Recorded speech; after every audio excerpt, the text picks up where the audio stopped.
Hello, everybody. Hello. Hi. Hi. Hi, thank you for joining us live here at the brand new virtual reality version of the exhibition Freestyle, Architectural Adventures in Mass Media, commissioned by the Royal Institute of British Architects and designed and built by us, Space Popular. I'm Fredrik Hellberg. And I am Lara Lesmes, and we are joined here tonight by curator Shumi Bose and Guardian Architecture and Design critic Oliver Wainwright. Hi. I'm so excited to be. Hey, I'm so excited to be talking to all of you and to be together with these guys. We've been working on this exhibition for about 2 years now. And it was such a pleasure to open the physical space at the RIBA headquarters. And now we've got this amazing virtual space to explore as well. Also want to welcome and thank Ollie Wainwright. Thank you so much for being here today. Great to see the exhibition again now in a new virtual realm. Brilliant. All right. So shortly we'll show you around the exhibition through a short video we made earlier together with Ollie and Shumi. And after that, me and Lara are going to give you a short talk about the ideas behind the exhibition and how we developed it over the past, it's about 2.5 years of work. It'll be exciting to share that with you as part of the commission. And then we'll have a discussion with Ollie and take some of your questions as well. Mm-hmm. So just a quick note to say, if you're watching on eFlux, we'd be really happy to take your comments and questions. There should be a chat box there. If you're watching on architecture.com, if you're watching on the RIBA website, just click through to YouTube and you'll be able to leave your comments in any chat there. And hopefully we can bring them in for discussion later. So as you can see, we're working in a brave new world. There's partly camera, partly VR, lots of different ways to experience this show. And good on you for coming to a sort of mixed media hybrid introduction like this. But just bear with us if there are any glitches. We really are kind of exploring new frontiers here in terms of talking about an exhibition live. So if there are any glitches, just bear with us. And in total, we're going to be here about an hour, so we better get into it. There's a hell of a lot to talk about. But just before we start flying around the exhibition and showing you what it looks like, I want to hand over to Head of Exhibitions and Interpretation, Mariya Bek Mortensen, to tell us a little bit more about how we got started. Hi, I'm Marie. In case you're wondering, I'm not an avatar. This is the real me, speaking during a lovely warm evening in the real world of bricks and mortar and singing birds. You may know the Royal Institute of British Architects as a membership organisation. But RIBA is also the custodian of one of the world's oldest and most amazing architecture collection. And we exhibit this collection alongside new commission in our architecture gallery in London.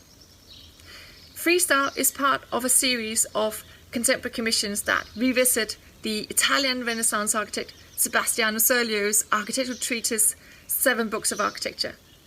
And an early edition of this can be found in RIBA's Rare Books collection. Each of Serlio's books explore core architectural principles. And although Serlio was one of the most influential architects in the 16th and 17th century, read and distributed widely across Western Europe, he has been slightly forgotten or overlooked by contemporary scholarship, who favoured the work of Alberti and Palladio. We wanted to address this imbalance, and so we commissioned Space Popular to use his 4th book, titled On the 5 Styles of Buildings, to create a new exhibition for our gallery.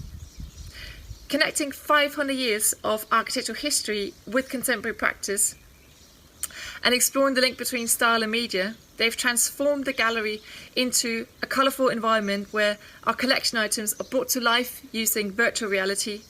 A mesmerising carpet and an oversized architectural model act as a visual timeline of styles through centuries.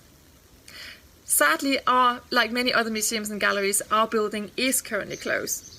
And so we asked Space Popular to redesign and build the exhibition as a virtual reality experience, making the most out of the medium by which this exhibition was communicated to and experienced by the public. Tonight, we are super excited to be launching this new online exhibition in partnership with eFlux. I do hope you will enjoy the evening and find a time to explore and visit the gallery or exhibition from wherever you are in the world. An exhibition that was kindly supported by Arts Council England. And who knows, we may even meet in the virtual gallery. Until then, it's bye for now and over to Shumi. Thank you very much, Marie.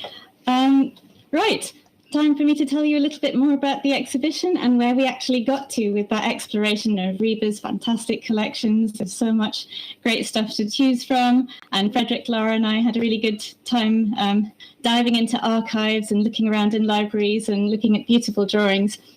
So the story that Fredrik and Lara started to uncover and basically present to you is that there is a strong relationship. Their thesis is that there is a strong relationship between media and the evolution of architectural styles, and that it's sort of a cumulative circular thing. The more that a style exists in popular media and the more people have access to seeing that, then the more sort of popular a style becomes.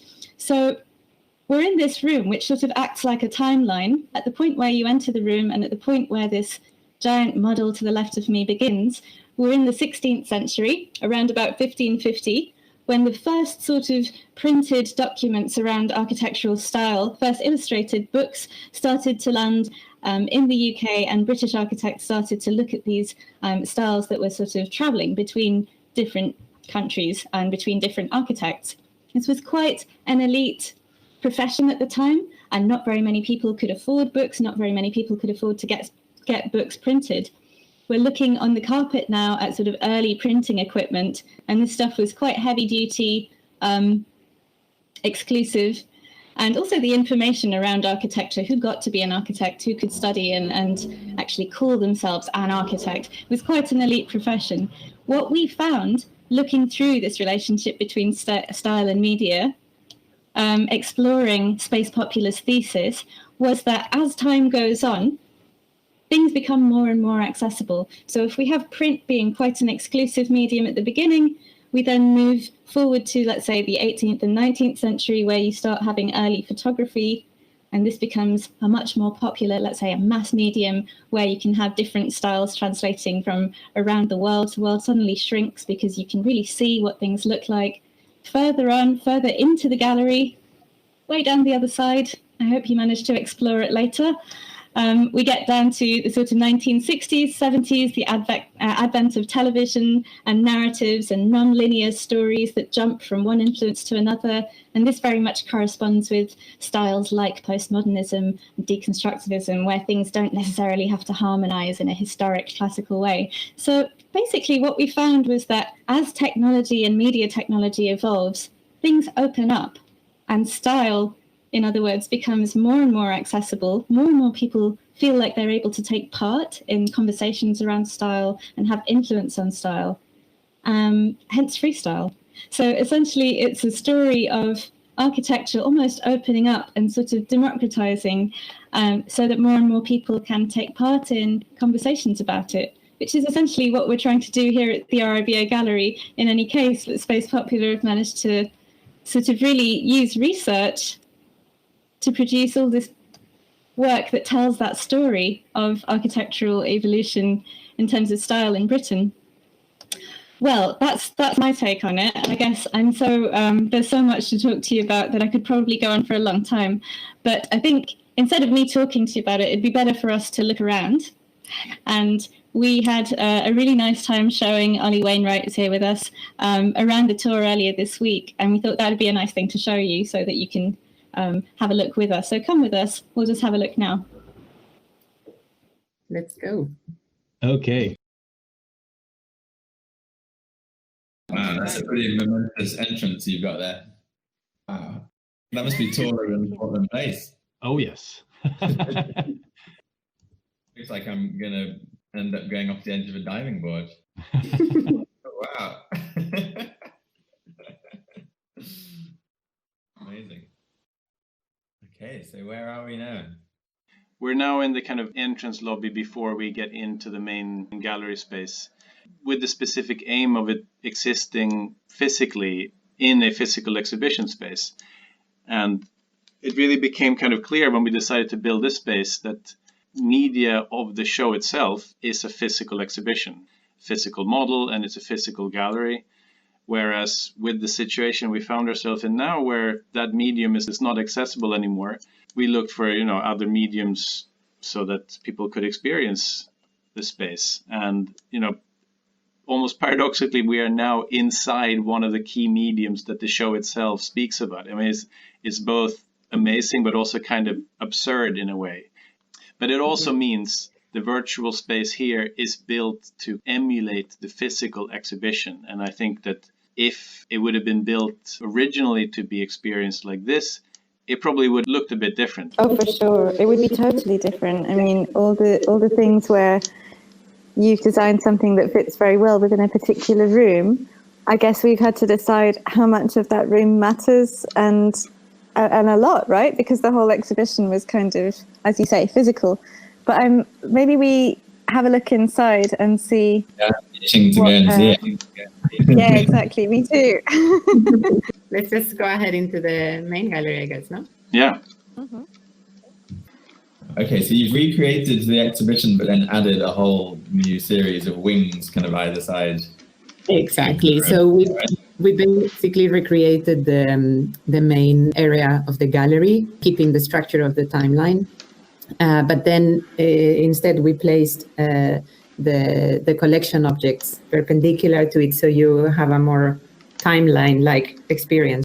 The whole space you're in now, and this big black model that you're looking at, and the incredible time-based carpet that the model is standing on, both of those things act as timelines, mapping from the 1500s right the way through to the 2100s. So if we start with the model here, we're looking at some of the first buildings constructed in the UK in the Renaissance that were kind of using styles that were derived from looking at pictures. Do you want to tell them how we used the research to inform this model?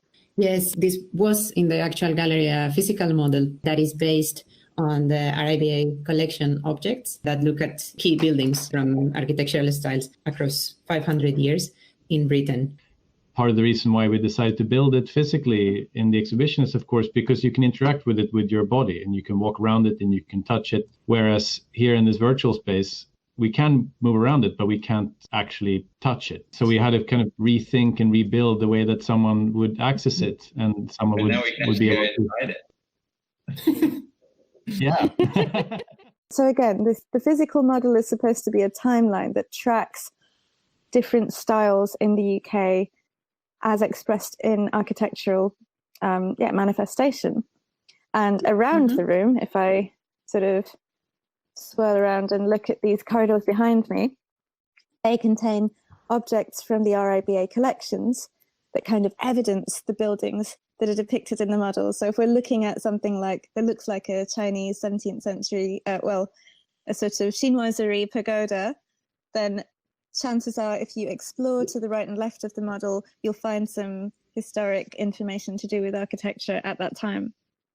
Has the VR version of the show allowed you to include more content that there just wasn't physically space for in the RIBA gallery? Yeah, absolutely. And I mean, this one, there's obviously no kind of end for how big a virtual space can be. And obviously the physical gallery at RIBA is great, but it has its both physical limitations, but also, of course, anything physical you put in there offers other kinds of limitations. So again, I think we would have probably built this space differently if we would have built it to be experienced virtually like this. We really wanted to try and create a link, an experiential link with the space there, because it hopefully will reopen, and also maybe some people that visit this space would have seen a picture or maybe even visit it. Oh wow, there's a back room as well. Wow. Throughout the whole process, we collaborated with a group of students, high school students, to explore the possibilities with creating virtual space. We helped them to create their own virtual spaces, basically exploring their own notions of style, and they had a great kind of input and impact on the entire show. So here you'll be able to follow a link to a film that documents the collaboration, and here are some screenshots from the worlds that the students created. But the students created in the platform that is exactly the same one as in which we built the world where we are standing now. Perhaps the most interesting piece to adapt were the VR films, where there we have the conflict, as Fredrik was mentioning before. The physical model is not physically here anymore. We cannot touch it, and the virtual, the films, the immersive films, were designed to be a mixed reality experience where you touch and watch at the same time. What we have done here, and what you're seeing above you in the ceiling, these orbs, these spheres above us, are basically 360 excerpts of the immersive films. They are located right above the original location in the gallery, which is according to the model that was matched perfectly so that you could touch it. But what they allow now is for the watching of the film being a social experience, whereas the experience in the gallery was very different because you put on the headset and you basically go through the film on your own. It was a very intimate experience, let's say. So how do we watch one of these things? So let's head upstairs. There's an upper level.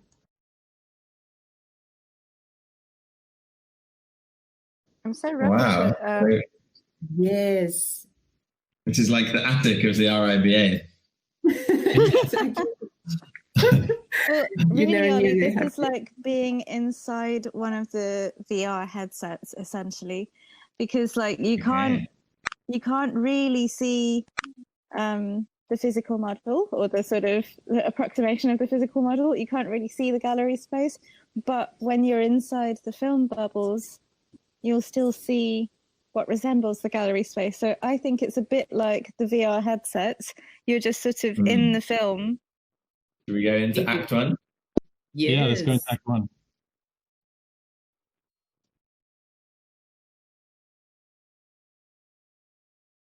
At the time, women could not have a profession, so Ren would have been helping his mentor to execute her brilliant designs. One of the things that we've been thinking about is what virtual space allows us. It is these kind of quite unique social opportunities where people from disparate places can actually be and experience things together in ways that they can't in physical architecture. So I'm glad we've been able to kind of approximate that a little bit in this gallery space. Because that sort of social VR was something that we simply, in the physical gallery space, we just had to talk about it. Whereas social VR can be something we play out in this one. It's only natural that this wide access to architectural style would first lead to an abundance of expression. But we are already seeing a response to the smooth, friction-free digital world. There's a new wave of Now, there's something really, for us at least, really rewarding in doing this exhibition about media and essentially about the future of virtual environments. And then, almost by the necessity of the situation, we managed to hopefully create this in a way that many more people can access it and experience it. Yeah, it's the kind of perfect ending in a way to the story of the exhibition, that it ends up in its own virtual space. We've lost Shumi in one of the bubbles. We He's being swallowed into one of the great black orbs. Yeah. Hopefully we'll find Jimmy along the way. Is this like a mezzanine level? Yes, so some of the collection objects are in this mezzanine levels. It's like in some kind of Escher world, isn't it? Or a Ricardo Bofill fantasy with endless staircases that don't quite go where you're expecting them to lead. Yeah. Yes. You before you intended to. You end up kind of happening upon things in a way that you might not in a physical exhibition. You have more kind of strange chance encounters with things on the wall that otherwise you might never see. Yeah. Yeah. Let's see where this goes. Yeah, like I love this view from this balcony. Yeah, it's great. The whole And there's also something so amazing to be able to look up into the films from here. Yeah. So do the wall panels still correspond to the model? So here I've got the 1900s. Exactly. Crystal Palace, the Egyptian court, and then we look down and see the Crystal Palace roof. Exactly. Yes. Yeah. So I mean, basically, the 1900s is this one in the back, and where the Crystal Palace is standing is the 1800s, which is on the other side. It's still tricky to fit all of them and make it like give enough distance in between them for you to be able to see the collection objects properly. But yeah, at the same time, we can have the collection objects with even bigger and with higher resolution. The great thing about these virtual worlds that run on browser is that they become really a part of the internet. They can link to the pages in the same way as a website does. It's not isolated in one platform. So that's why we think these ones are probably more likely to be the future of immersive net. I mean, there is so many people trying to basically make the metaverse into a product where we think it should just be the natural progression of the internet becoming 3D, not some platform that somebody launches, but like things that we all do together. Everyone can do their own website, their own blog. Now you can do your own world.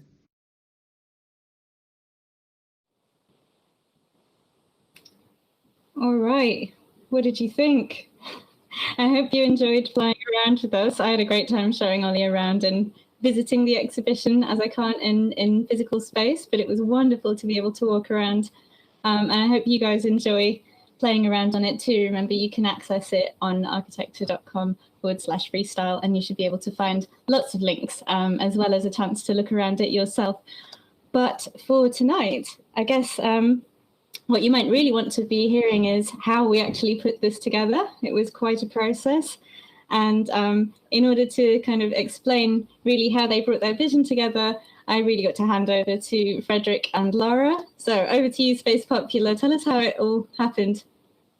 Thanks, Shumi. All right. So we're going to be turning around slightly so we can operate this little presentation we put together for you about the exhibition. So firstly, what Shumi mentioned, basically the kind of hypothesis that is the kind of background to this entire project, which is the question is there, and what is there in that case, a correlation between innovation in media and the development of architectural style? And basically, we worked for, I think, about 2 years together researching this question to try and find out these links, and we'll kind of take you through that now.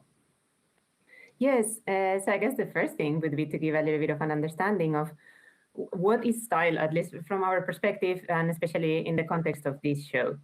So we were looking at style from the point of view of taxonomy, and basically how the archaeology brought in the idea of the taxonomical chart that you might be more familiar seeing in ways like this to represent the natural world, and that even up to today we continue to use this understanding of patterns, of aesthetical patterns represented through these types of charts.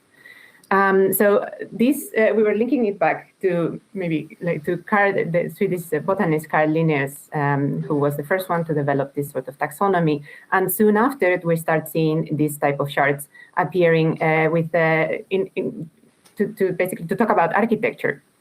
So when this happens, a few decades later, we have Gottfried Semper also writing his seminal book, Style, which could be considered the beginning of the understanding of the notion of style, and therefore the emergence of exercises in style, such as this wonderful drawing, Comparative Architecture by Joseph Gandhi.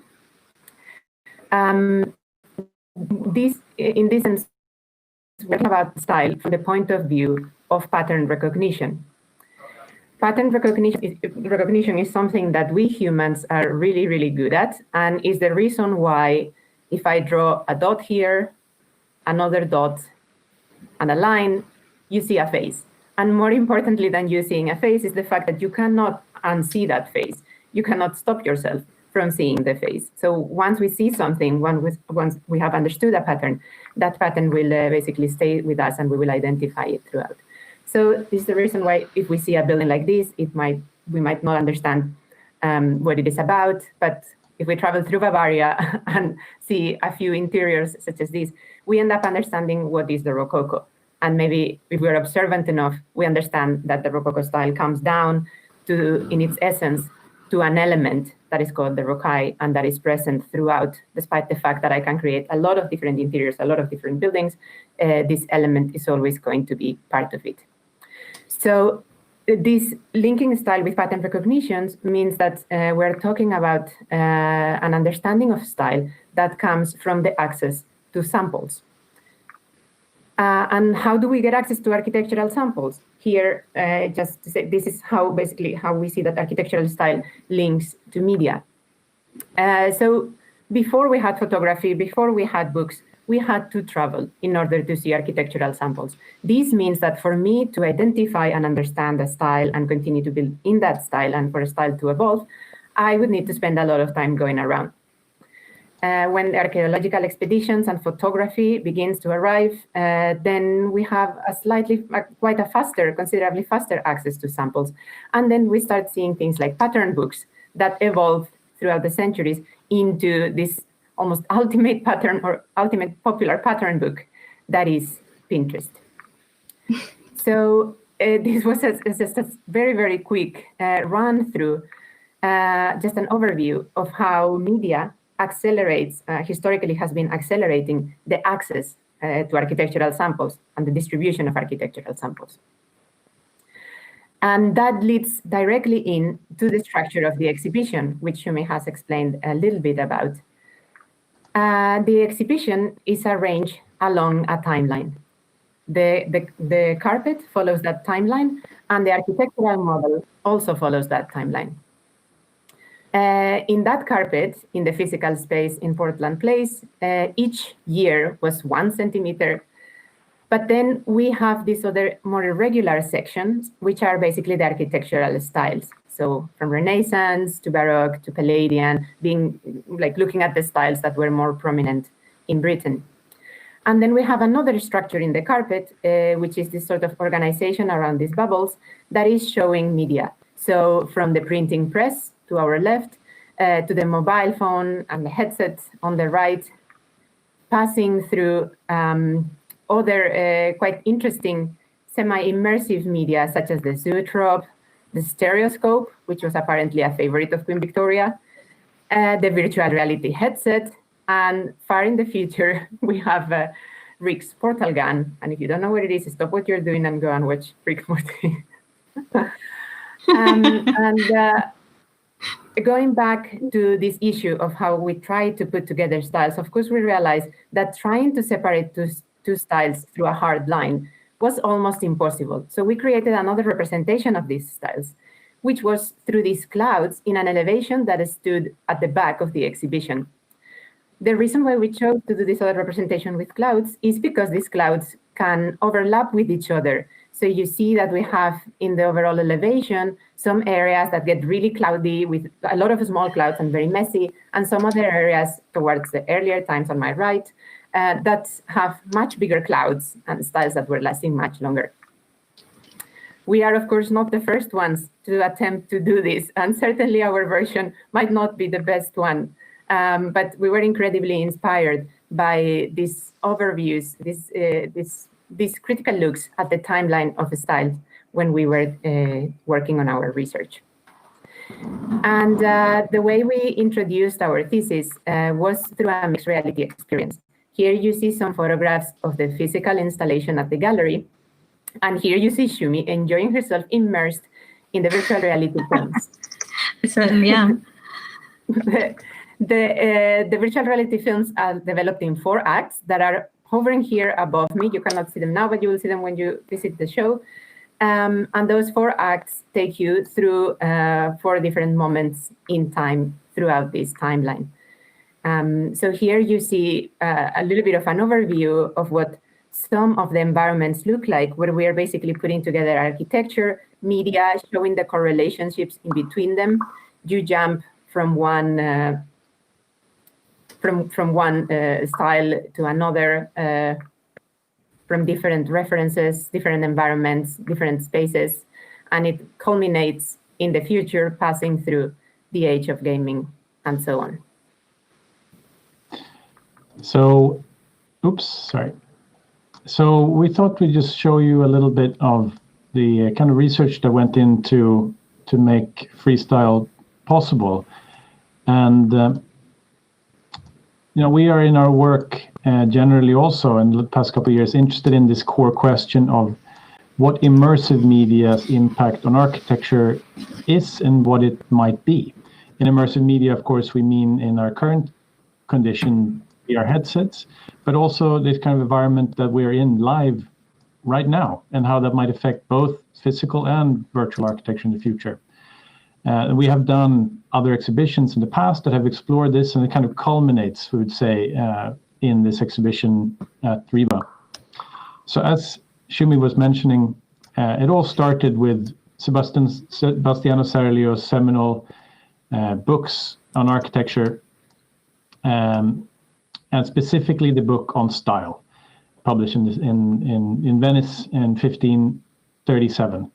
And this was, in a way, the first mass media device to have an impact on architecture. It was written in Italian rather than Latin, which meant that it was very accessible. It was meant to be used really as a kind of device to spread architectural ideas. So that explains a little bit about the beginning, but what about the rest? What about mass media and its impact on architectural style up until our day and past into the coming decades and perhaps into the future? And in order to answer that, we needed to kind of structure the research and to structure this whole thinking. And we divided the kind of categories into mass media hardware, mass media software, architectural styles, architects, and buildings. So this is the kind of type of things that we needed to know in order to be able to figure this out. So just very a quick overview. When we talk about architectural media, we're talking about both the actual technology that makes it possible to create these things, so the printing press or the camera, the computer, and also the actual media objects like the book or the photograph or indeed the internet. And then we have mass media software, which are specific books or specific websites and their authors. And then, of course, the styles throughout history, in this case, specifically in Britain, and also the architects, in this case, Britain again, from the first one up until today, and as well the buildings that they constructed. So in the exhibition also, we had the great opportunity to bring some of this research directly into the exhibition through collection objects that all are visible in the virtual gallery as well, that you'll be able to see after we finish here. And this is just to show you a little bit of how we went through this. Basically, in order to kind of prove or disprove our hypothesis, we really needed to go through the data. So here's an initial graph looking at the inventions of different media hardware and when they were invented. Here we are looking at different books and when they were released, and putting them in graphs so we could see how far apart were different books released. This is looking at the first kind of books that were released in the early Italian Renaissance, and also looking at British architects, if they traveled, if they didn't travel, and then putting them together in these sort of graphs where we could see who was alive at the same time, who would have influenced each other, and also if we would have known that if one architect was reading something, that perhaps other architects were reading the same thing at the same time. And also, of course, then looking at architectural styles themselves. And as Lara was showing in this clouds, when did styles overlap and which styles were basically practiced at the similar time? And we just pinpoint a few examples of where we found very clearly how mass media has affected the creation of architecture and architectural style in Britain. For instance, on the left, we see St. Paul's Cathedral, of course, by Christopher Wren, who built over 50 churches in the Baroque style mainly.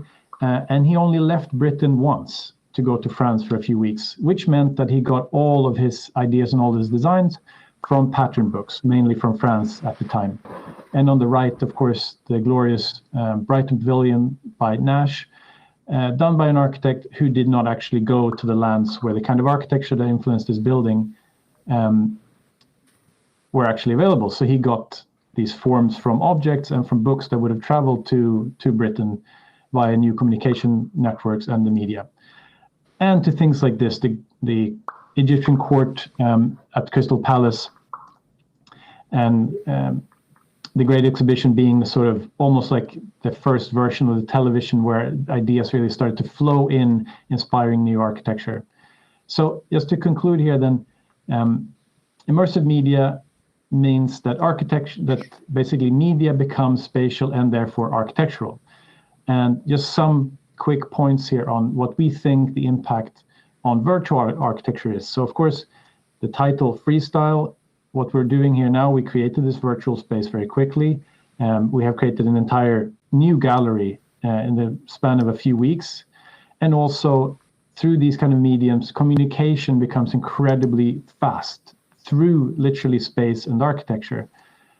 And just to also bring it back to the physical, this is a very complex question, of course, but there are perhaps two main aspects that we have kind of discovered. One is, of course, that perhaps from the beginning of modernism with the introduction of television, overlapping with the modernist style and minimalism, architecture has gradually become more or have less features and less ornamentation and less details. That might perhaps continue, but at the same time, we think that there is something like a haptic revival starting. We see that in a kind of renewed interest in materials, and that is something that translates both from the virtual and to the physical when it concerns architecture. So that was a very, very quick overview over what's behind FREESTYLE, and there's many more things to discover in the exhibition itself, but that's it. Thank you very much. And now we had a little situation. Ollie's camera got lost. So Fredrik, you need a bit of help with putting it back, and you're the pro at this. So now you all get to see in this live event what it's actually like to live broadcast from within a virtual platform. So I'm go and get Ollie's camera. Hang on, let me get this right. So Fred, you're gonna grab Ollie, who's in Hackney, and put him up top. And bring him there. Always coming to the rescue whenever I wander off. Well, it's not surprising because we've been through Super Mario, through Serlio, through Elizabethan history, and through this sort of wild journey that Space Popular took us on. I hear you've got some questions for them. Why don't you grill away? Too much. My avatar just starts spinning around uncontrollably. So yeah, guys, that was amazing, and I'm kind of flabbergasted by what you've managed to pull off in just a couple of weeks, since the show closed, and you found this kind of alternative way to show it, and hopefully expand the audience to a much kind of wider potential demographic than it would have had in its physical iteration. So it's fantastic. I suppose my first question is, given that your thesis in the exhibition is all about the influence of different kinds of media on architectural style, how would you say that digital media and the internet have influenced architecture, and what do you see kind of happening next in terms of the digital influence on architectural style, if indeed there has been one? Yeah, it's obviously an incredibly complex question, because what's happening now, especially in virtual and digital realms, it's so much more multiplied than any other past medium, which was even complex things like television or cinema or magazines. They follow kind of easier ways to understand how it affects things like architecture and style.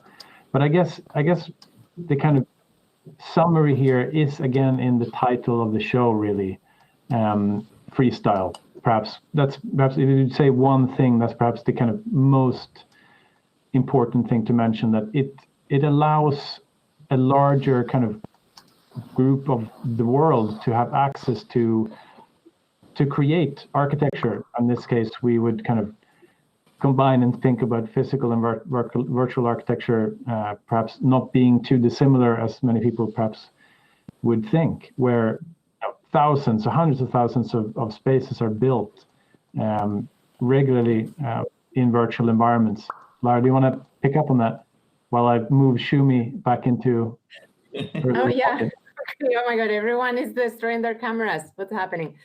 Yeah, I think the other really interesting aspect of what happens as we are bringing, or like as media is absorbing architecture, or architecture is absorbing media with the virtual realms, is that it more and more becomes apparent that the necessity for the discussion of the architectural experience in isolation, without the necessity to speak about, I mean, in a place where you don't need, you don't have any needs for shelter, then what is the role of architecture, no? And what is the role? What is the criteria through which we design architectural experience? I suppose my question was more focused on how has digital media affected physical architecture in reality? Because your exhibition charts the evolution of the printing press and books and TV, but I guess we stop where it hits the internet. You know, I think one of your last buildings is a kind of Allsopian blob, and then you have a bit of the new London vernacular kind of haptic revival. What impact has the kind of spread of mass digital media had on architectural style, would you say? Or is it too early to tell? Well, no, to be honest, I mean, there are instances that are quite interesting, like the creation of the architectural set, the perception of architectural samples at a much faster pace, creating new popular styles that develop in ways that are almost unprecedented, like, I don't know, the going back to this industrial hipster, whatever style it is, and people making their own interiors and informing them with that. But to be honest, sometimes we wonder, when we talk about hardware itself, has media itself really considerably changed our environments? And when you think about the home, not really yet. I mean, the television has replaced the fireplace, but it has not necessarily completely shifted space. However, when we talk about the virtual, especially in relationship to the home, we start seeing people basically moving away all their furniture, completely changing the layout of their homes in order to make up for free space, so that they can have more VR space. And that is when I think it's becoming quite interesting. However, this might be just a transitional moment as we move into an augmented realm where we can see the obstacles around us and we don't need enormous square meterage in order to play around. Yeah. Do you have anything to add on that? Because I suppose the thing I'm getting at, people bemoan a lot the idea of, the Instagramification of architecture, the fact that architecture is now forced to come up with shareable moments and it could be a kind of dumbing down of architecture, but is it? Is it something that feels having a kind of richening effect on architectural aesthetics? Well, dumbing down is a qualitative statement, isn't it? It kind of implies that there's a right and a wrong and a kind of elite or not. So I don't know if I'd say dumbing down, but there's certainly all sorts of avenues through which certain styles or cultural tropes can kind of enter architecture. So I guess that's kind of opening up.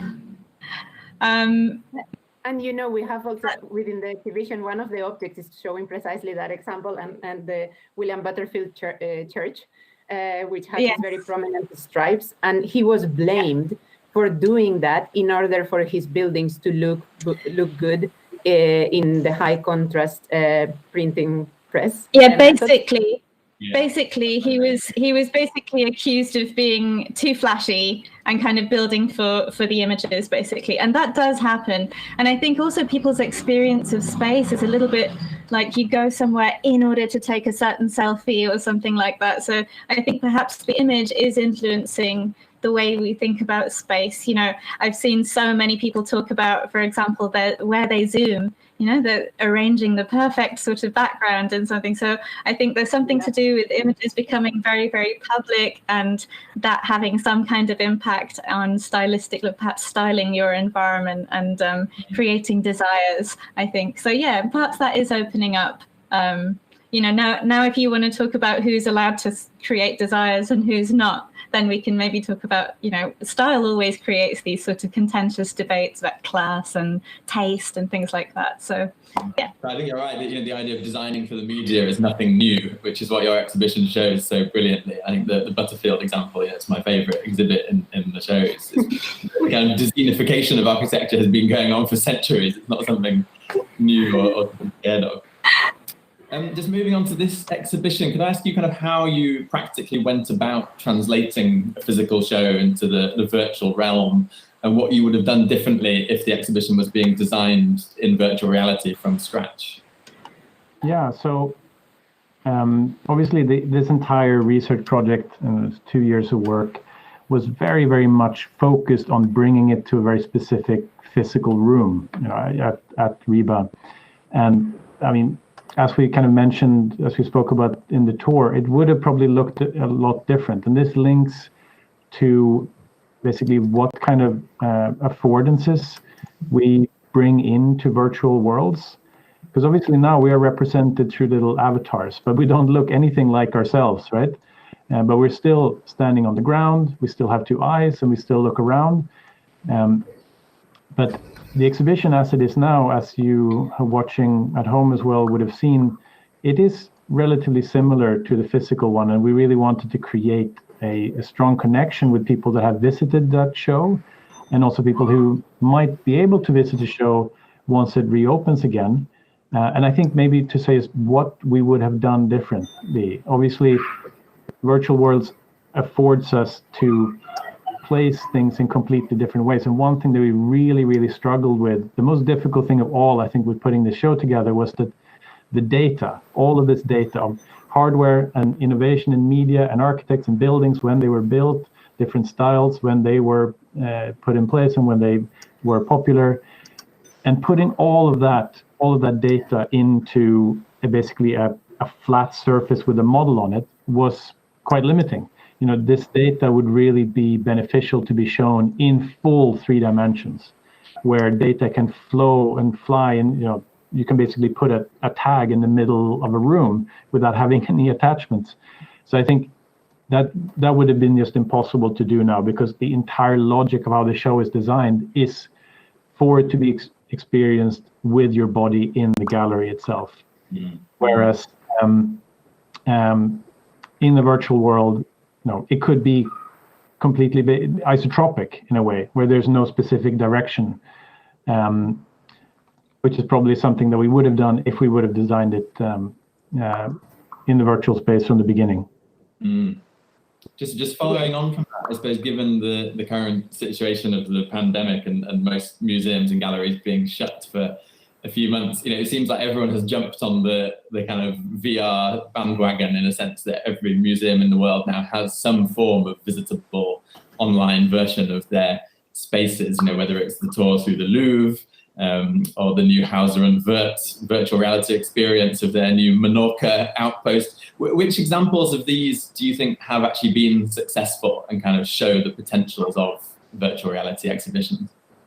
To be honest, it's hard to tell. At the moment, of course, those of us who are building them appreciate all of the technical details, and those environments that are more accessible, I would appreciate, and maybe not give them such a hard time for how they are considering the design yet. I understand that a lot of people is replicating physical spaces. This is absolutely natural, and everyone is giving people a hard time for doing so, but I think it is an important exercise. So I think it has more to do with what platforms does people choose to use, and how accessible do they choose to make those spaces. Because these decisions that we make now are the ones that are going to shape the metaverse, which is and hopefully it will remain as open as the internet, but that will very much rely on the decisions that you make now. So design-wise, I don't think we are seeing yet any incredible examples that unleash the full potential, both for technical reasons and both because it's incredibly early days and we're all trying to figure it out. But I appreciate very much the fact that people is trying. I mean, I enjoyed myself very much going around the virtual tour of Versailles. But of course, that's a pure replica. So I was just very excited about it technically. But something to add also here is that this discussion, it has now come into the mainstream, and especially in design and architecture circles, which are perhaps the one that we would float around in the most. Whereas things, if you look at in the grand scheme of things really hasn't changed much, because spaces like the one we're in now, obviously the whole platform was built not with this in mind, with us all being isolated physically. There are already, for many years, incredible amounts of virtual spaces being built, where in order to do the research and to do the kind of projects we do, we try and spend at least a few hours every week in different virtual platforms. And there's already, it would be humanly impossible to visit even 1% of all of the virtual spaces that have been built already. But it's interesting that now in the situation, of course, it has kind of forced it into the mainstream. And with that, also shifted our focus completely from speculation, because all of our projects so far, they have kind of been thinking about what virtual architecture might be like in the next 50 years. And then with this situation now, we both, or you could say we got forced, but also we had the opportunity to really test what we have been talking about for so long. Is it really possible to in some way bring us together in a virtual space when we cannot meet physically? And obviously, one thing that's super interesting is that we accept the kind of low fidelity. You know, you don't look anything like yourself, Ollie, your avatar here. But obviously, you look fabulous, but you don't look like yourself. Strangely enough, I would say it does reflect some aspects of Ollie's style. He's just as neon in real life. That's the point, though. You can kind of express yourself in virtual space in ways that you can't in real life. And so that's really liberating for many people all around the world, good and bad, no? Like, these are the sorts of politics we sort of start to have to investigate. We have different sorts of politics of space in real life, but in virtual space, it's about what does identity mean in virtual space? Indeed, what does style mean in virtual space, where you can sort of wrap a different skin around your avatar every day? You know, there's all sorts of different realities to explore. And I think quite often it's art exhibitions, design experiments, cultural kind of phenomena that seem to experiment with new technologies and new media.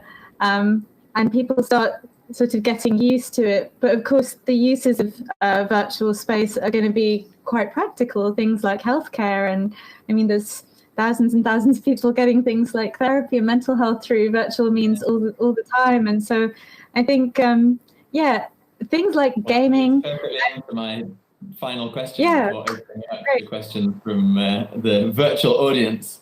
In terms of practical uses of social VR, I'm very interested in the fact that you guys have been using this for your teaching, and that you actually made a kind of virtual version of the Architectural Association where students can come and meet tutors and you know, recreate the atmosphere of the AA bar in some form. How has that affected your teaching? Has it been a useful tool, and have students kind of adapted to the virtual online learning? It has been quite interesting, because it has turned an approach that was based on future speculation. We are always saying, like, look, we are in the fax machine times of virtual reality, so let's work far ahead into the future and ask the questions that are going to be really relevant when this is widespread. So that's what we work with in the civic program, developing visions for civic architecture in a time where basically you have an augmented layer over the whole city. However, what this has brought is maybe the urgency to make do with what there is and to prototype, which is something we weren't doing. And I think that will really help us. I mean, that has helped us realize that it's important to keep one foot on each side, that you can work speculatively into the future, but that maybe it is very important actually to start prototyping with the very basic tools that you have now, like the one with which we have built this world that we are standing here now. To really stay up to date in the conversation, because things could go in any direction, and the best way to follow up is to be prototyping things yourself, building things yourself. Yeah, but we should just mention very practically how it. I mean, just for the audience, we teach at the Architectural Association, 4th and 5th year students of architecture. They're on the topics similar to what this exhibition is exploring, but focusing specifically on questions of civic or public space in the immersive internet, so in these kind of virtual platforms. And we should just say also that we have chosen to build this world and also worked with our collaborating students, high school students, during this project, as you saw in the tour we did with Ollie, in a platform which is run by a nonprofit, which has a manifesto for a healthy internet. But our students then, so they are kind of, that's their framework. But it should be mentioned that, you know, with accepting different kinds of fidelity of how we see each other during this time when we're isolated, the video call is, you know, there is something that the video call offers that this doesn't quite offer. I know that you can see us, but if you meet 15, 20 people in a virtual space like this, there's nothing quite like even on a screen seeing someone's face. That's true. Great. Well, I know we've got lots of questions coming in from virtual viewers, so I'll hand over to Shumi to pose some of those questions to you guys. All right, let's see what you've got. Okay, so Closer to me so that you're in shot, maybe. oh, I'm sorry, I was sorry. I wonder- Let you guys take the stage for your presentation and for your questions. All right, so Larry 8019 has sent us a question. I'm just waiting for it. Yeah, it's coming again. I think the question was, what is, oh, here we go. What are your favorite architectural styles and why? I think, shall we take that to all three of you? Yeah, I'm going to take that to Fredrik, Lara, and Ollie, seeing as we're all here. Okay, great. Yeah. Yeah, this is really hard. I'm going to go with the style that you actually don't see much in Britain. Of course, this whole exhibition is based on architecture in Britain because style is so contextual. But I would have to go with the Rococo, simply because it kind of exhibits such a short-lived kind of dream of architecture being completely free of any constraints whatsoever. And of course, it's something that that was short-lived because it is incredibly resource-heavy, and it kind of on so many levels doesn't make much sense. But I'm so happy that Rococo happened, even if it only lasted for a few decades. I think in the parlance of our times, I think if any students watching who haven't come across the Rococo, I think you'd call it extra. No? I think that would be the adjective I would use to describe the Rococo. Yes.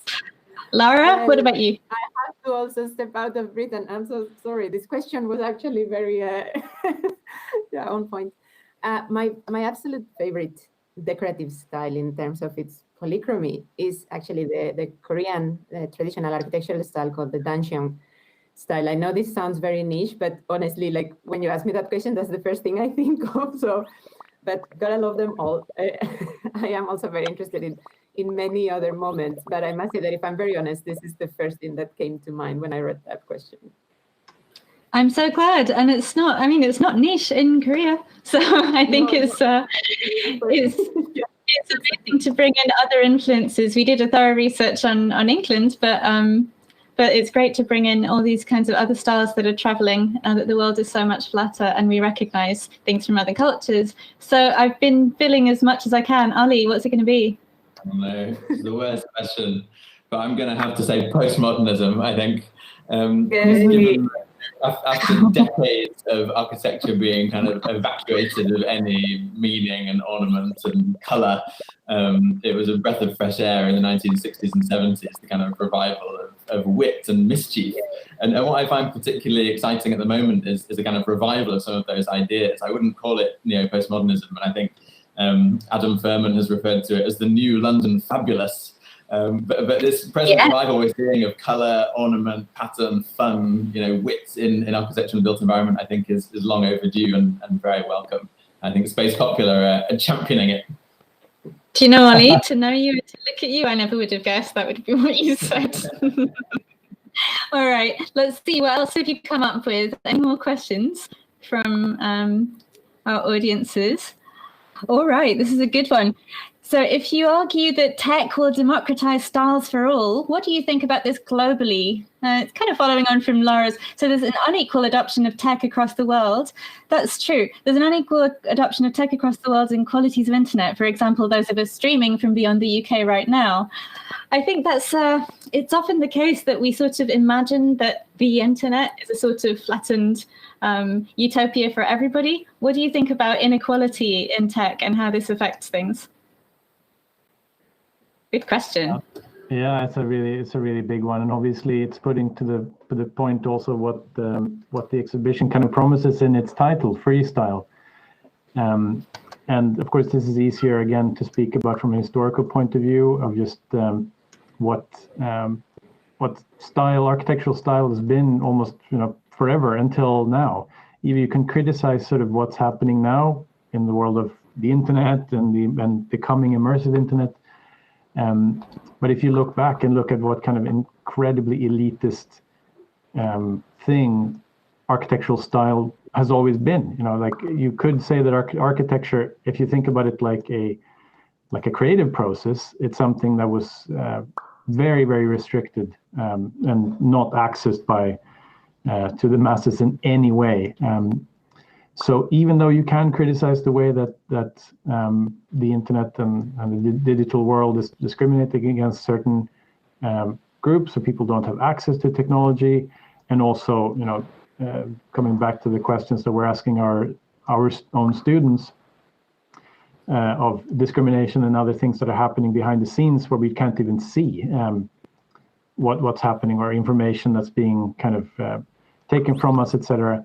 But by and large, I mean, if I answer the question, I hope, but by and large, I would say that in contrast, we're seeing a much, much brighter world today, especially when it comes to the kind of expression and using architectural style. Mm-hmm. Yeah, it opens it up to many more. What about Ollie? What do you think about that? I visited North Korea a few years ago, a place that's been cut off from international media and discussions about architectural style for decades. And in a way, it had kind of preserved, a very unique approach. So there's something to be said. I'm not encouraging everyone go down the same road as North Korea, but it can have this kind of accidental preservation in terms of keeping a country's own very specific national identity in architecture. So there are examples around the world where kind of mass media has yet to reach, and it does actually have some interesting kind of spatial products now and then.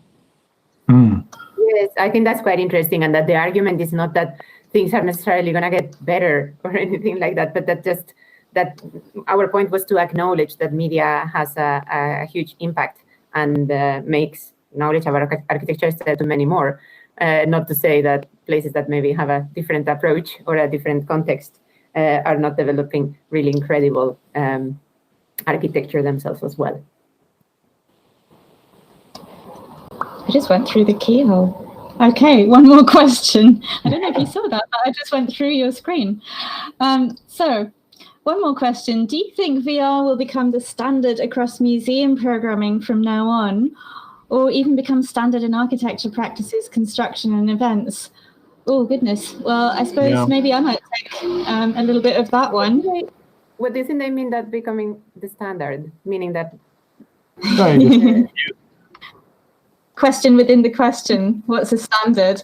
No, I mean, look, I think as these technologies become both more accessible and also in demand more, I think it's quite likely that lots and lots of cultural organizations and institutions are going to start experimenting with it. And probably we're going to learn which things we treasure in physical life and in real life, just as much as which things work better in virtual space or delivered digitally. I think we're finding this in education now, guys. I think you guys teach. I spend a lot of my time teaching as well. And I think it's probably not a case of either or.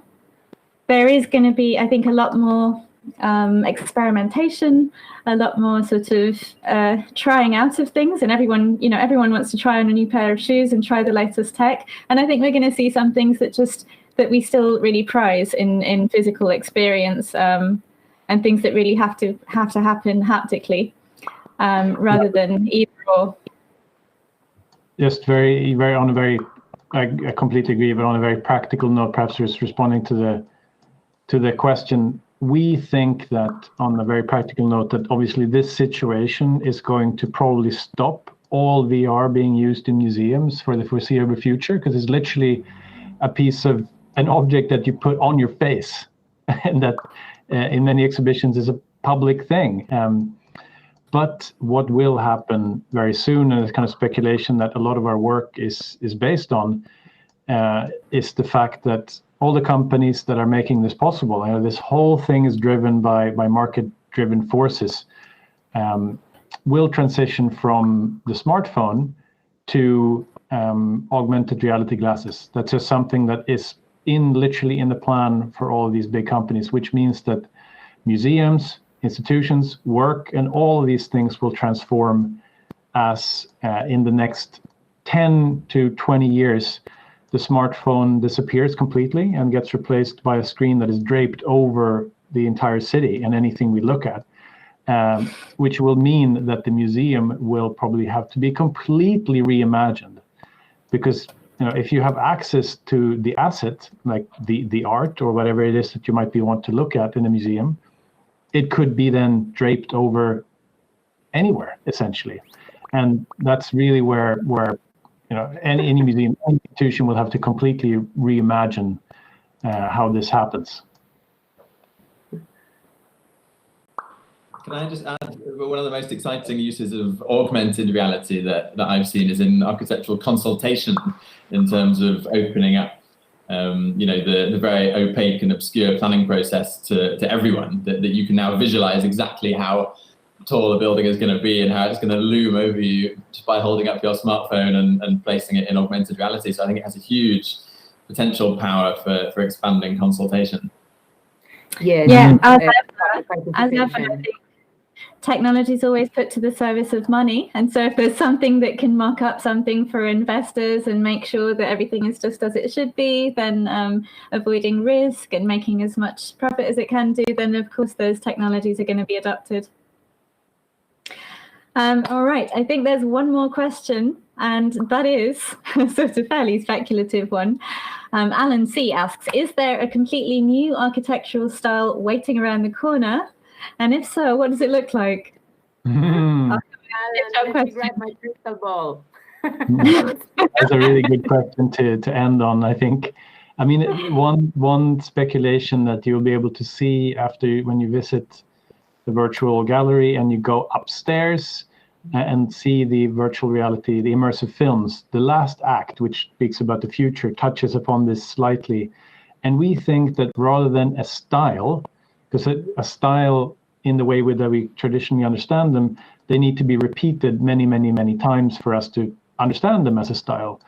Whereas in a kind of virtual architecture, either in a space like this or augmented, it has the potential to change very soon, even by the second, which means that we think that if you think about architectural style like communication between generations in the past, then we think that style of our architectural style might become communication between individuals in real time, which means that architectural style will just be what you want to express in this very moment, just like you choosing your words as we're doing now, or even what you choose to put on clothes in the morning. So if that will have a name, the style of all styles of freestyle, that's kind of up for grabs, I guess.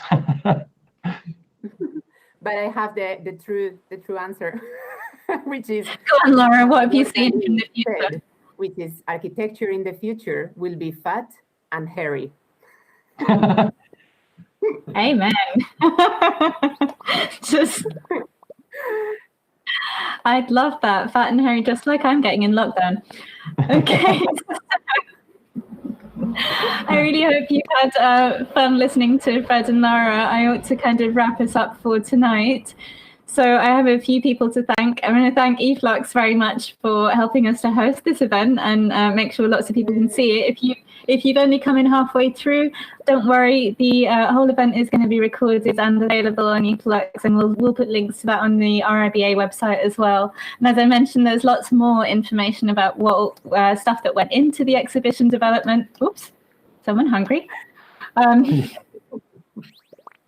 I think Ollie's getting hungry. So there's lots of website, lots more information on the RIBA website if you want to learn more about the exhibition. I also wanted to, it's disturbing me, this burger here. I also wanted to thank all of you for tuning in and for having patience with us. I know that there's been some glitches in sound, and that certainly on architecture.com we started streaming a little bit late. Like I said, hopefully you can consult the recording if you want to look back on what we said. Even more, hopefully you'll join us in the virtual space if you want to check out the online exhibition.